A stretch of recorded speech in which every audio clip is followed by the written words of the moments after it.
মুসাফুর রেগুটার না থাকায় বাংলা বাজার ব্রিজ ভয়ঙ্কর রূপ নিয়েছে।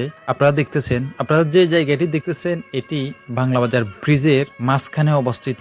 জোয়ার ভাটা তীব্র স্রোতের কারণে ব্রিজের মাঝখানে ফাটল ধরেছে। জানি না এই ব্রিজ কতদিন টিকবে।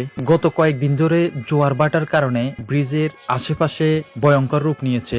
আপনারা দেখতে পাচ্ছেন বর্ষার মৌসুম আসাতেই জোয়ারের পানি তীব্র আকারে বেড়েই চলছে। সংশ্লিষ্ট কর্তৃপক্ষের দৃষ্টি আকর্ষণ করছি, মুসাফুর রেগুটার পুনর্গঠনের জন্য অতি দ্রুত পদক্ষেপ নেওয়া দরকার। ছেয়ে দেখা ছাড়া কিচ্ছু করার নেই। ও নদীরে তুই ভাঙলি আমার ঘর, তোর কিনারায় থাকতাম তুই করলি আমায় পর। হারিয়েছে বসত বাড়ি, নষ্ট হয়েছে ফসল, শারীরিক মানসিক ক্ষয়ক্ষতি নদী ভাঙনের কারণ। যার চলে যায় সে বুঝে হাই ভাঙনে কি যন্ত্রণা। নদী তোর তুফান দিকা ফরান কাপে ডরে, ফেলা আমায় মারিস না তোর সর্বনাশা জড়ে। সবাই ভালো থাকবেন, বেশি বেশি করে দোয়া করবেন। অল দ্য বেস্ট, আল্লাহ হাফেজ, আসসালামু আলাইকুম।